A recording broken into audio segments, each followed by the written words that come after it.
हम experimental number 2 के अंदर देखने वाले हैं कि अननोन रेजिस्टेंस जो होता है उसके लिए विस्टम ब्रिज से कैसे हम ढूंढ सकते हैं। विस्टम ब्रिज से हम पाएंगे कि अननोन रेजिस्टेंस में दो तरह के रेजिस्टेंस होते हैं। जो अननोन रेजिस्टेंस वायर के फॉर्म में भी हो सकता है और इस तरीके से एक पेटी के फॉर्म में भी हो सकता है।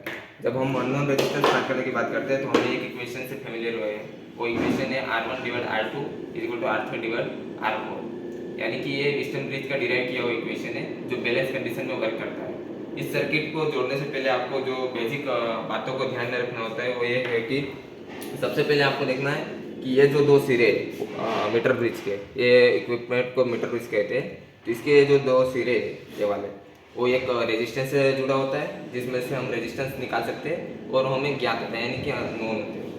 फिर एक बीच में एक पॉइंट होता है, सेंटर पॉइंट भी कहते हैं उसे। उस पॉइंट से गैल्वेनोमीटर के नेगेटिव या पॉजिटिव इसमें हम कोई भी इंटरचेंज कर सकते हैं क्योंकि हमें सिर्फ 0 पॉइंट पे लाना होता है इसलिए।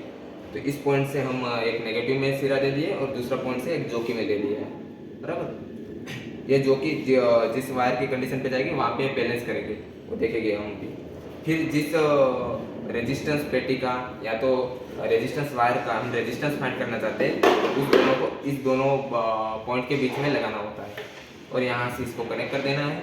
फिर यहाँ से एक रियोस्टेट के अंदर जाएगा जो करंट को कम ज़्यादा करते रहता है यहाँ से। फिर वहाँ से जाएगा एक कुंजी के अंदर, की के अंदर, और वहाँ से एलिमिनेटर तक जाएगा और एलिमिनेटर से होके इधर आ जाएगा। और ये वायर को कनेक्शन देना ज़रूरी होता है, इसको खास ध्यान में रखना।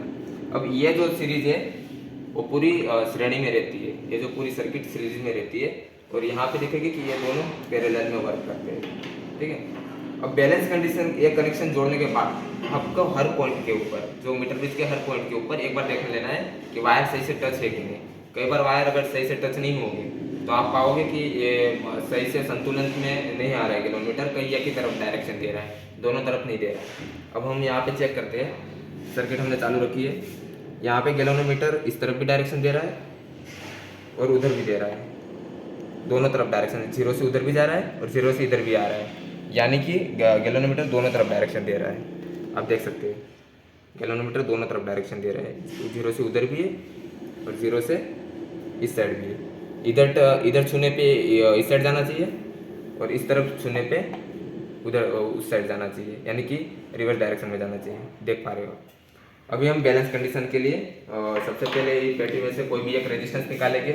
अप्रोक्सीमेट रेजिस्टेंस आपको वो निकालना है जितना इधर मान लीजिए कि 30 ओम आपको दे रखा है, और कई केस में नहीं देते हैं तो आप अंदाज से निकाल सकते हैं, 40 से 50 तक ही निकालना है, ज़्यादा नहीं निकालना है। तो हम अभी यहाँ पे 40 ओम का रेजिस्टेंस निकाल के रखे रेजिस्टेंस बॉक्स में से और इसके लिए बैलेंस कंडीशन ढूंढते हैं। तो शुरुआती पॉइंट से इसको ले जा रहे हैं सरका के और यहाँ पे आ गया है गैल्वेनोमीटर 0 पे। इस संतुलन अवस्था के ऊपर, ये बैलेंस कंडीशन के ऊपर हम पाएंगे कि यहाँ से इसकी जो लेंथ है वो हमारी बन जाएगी 100 - L। इसे कैसे लिखना है वो पहले इसे नोट डाउन करेंगे, फिर बाद में बताते हैं। यहाँ पे देखेंगे 45.5 सेंटीमीटर ऊपर वाले में दिख रहा है, यानी कि इस साइड की जो लेंथ है वो 45.5 सेंटीमीटर है और इधर की जो लेंथ है वो 55.5 सेंटीमीटर अप्रॉक्स है। तो इसे लिखते वक्त हमें टेबल में ऐसे लिखना है।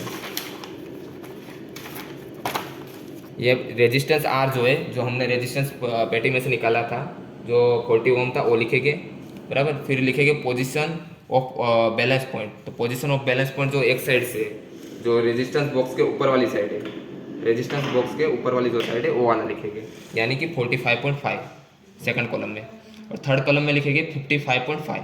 फिर कैलकुलेशन से हमें पता चलेगा कि ये रेजिस्टेंस कितना है। हम इसके लिए कैलकुलेट करेंगे तो 45.5 / 55.5 × 40, यानी अराउंड 30 के आसपास आएगा। अब देखेंगे सेकंड के लिए, yes in the right gap. तो इसके लिए आपको क्या करना है, ये जो रेजिस्टेंस पेटी है इसे उठा के यहाँ पे रख देना है और रेजिस्टेंस बॉक्स को उठा के इस साइड रख देना है, यानी जब ये राइट गैप में है उसको लेफ्ट गैप में कर देना है, यानी ये इधर से निकाल देना है। इसे इधर से निकालने के बाद इसको रख देंगे यहाँ पे और इसको निकालने के बाद इसे रख देंगे यहाँ पे, और सेकंड रीडिंग ऐसे ही दोहराएंगे। और अभी सेकंड प्रैक्टिकल के लिए क्या करना है, सेकंड प्रैक्टिकल यानी कि सेकंड रीडिंग के लिए, सेकंड रीडिंग के लिए हम यहाँ पे करेंगे रेजिस्टेंस बॉक्स में से 40 की जगह पे हम निकाल देंगे 50 के अराउंड। रेजिस्टेंस बॉक्स में से एक रेजिस्टेंस ज़्यादा निकाल देंगे, जैसे 40 था तो 50 ले लिया, आप इसमें कोई भी ले सकते हैं, 40, 45, 50, बस आपको वेरी करना है रेजिस्टेंस। तो 40 की जगह पे आपने ले लिया 50, फिर वही कंडीशन आपको दोहरानी है, बैलेंस पॉइंट ढूंढना है, किस पॉइंट पे बैलेंस होता है। अभी मेरा इधर 41 पे बैलेंस हो गया है, तो ये जो 41 आया है, 41 जो लेंथ आई है मेरी एक साइड की, उस सेकंड कॉलम में फिर से लिख देंगे, और दूसरी बाजू की जो 59 लेंथ है वो थर्ड कॉलम में लिख देंगे। यानी अलग अलग रेजिस्टेंस बॉक्स के लिए हमें अलग अलग 2 से 3 रीडिंग लेनी होती है इस प्रैक्टिकल के अंदर।